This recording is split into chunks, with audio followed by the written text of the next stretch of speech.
The Sewage and Water Board has to do better. The Department of Public Works has to do better. And as we monitor the situation in the tropics, the Sewage and Water Board is trying to figure out why parts of Mid-City flooded last Friday despite the pumps working at full capacity. We put that question to the Sewage and Water Board today. We also went to a civil engineer to ask what should be done to improve conditions so that the flooding we saw last week does not happen again. Carice Jackman joins us live with more on that now. Carice? That's right, Natalie and Tom. The city says tonight that they're trying to figure out whether there was some kind of break or blockage that prevented the water from draining properly. Meanwhile, a civil engineer says something needs to be done with the Sewage and Water Board as well as the Department of Public Works because hurricane season is right around the corner. And certainly mistakes are made, things are clogged, things are unmaintained, things have to be maintained. Slow down, people live here.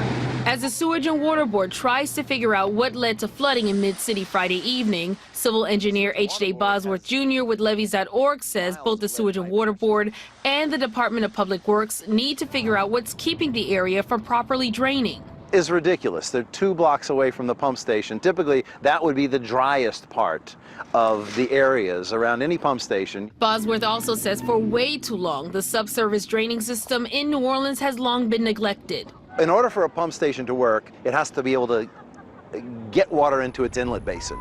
And if the inlet basins are dry, the pumps can't work. On Friday, pump station number 2, which covers Mid-City, was fully functioning, according to the Sewage and Water Board. The city also saw water levels drop back down completely within an hour of the highest peak. But the question of whether drain lines are properly feeding into Drainage Pump 2 specifically needs to be examined.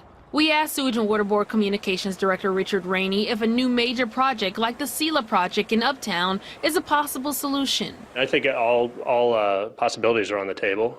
We obviously want to have a drainage system that protects the health and safety of all New Orleanians, so I really don't think anything would be ruled out at this point. We're a lot closer than we were on August 5th. There's been a lot of improvements that have been made, a lot of assessments that have been made, and it's just a matter of drilling down to find that one spot, if there is one. These government projects take a long time to fund and get approved and to actually get under construction and get completed. Now, we could find out more information tomorrow. Mayor Cantrell plans on holding a press conference around 10:30 to discuss what they plan on doing in case of a major rain event. Reporting live in Mid-City, I'm Carice Jackman, Eyewitness News. Carice, thank you.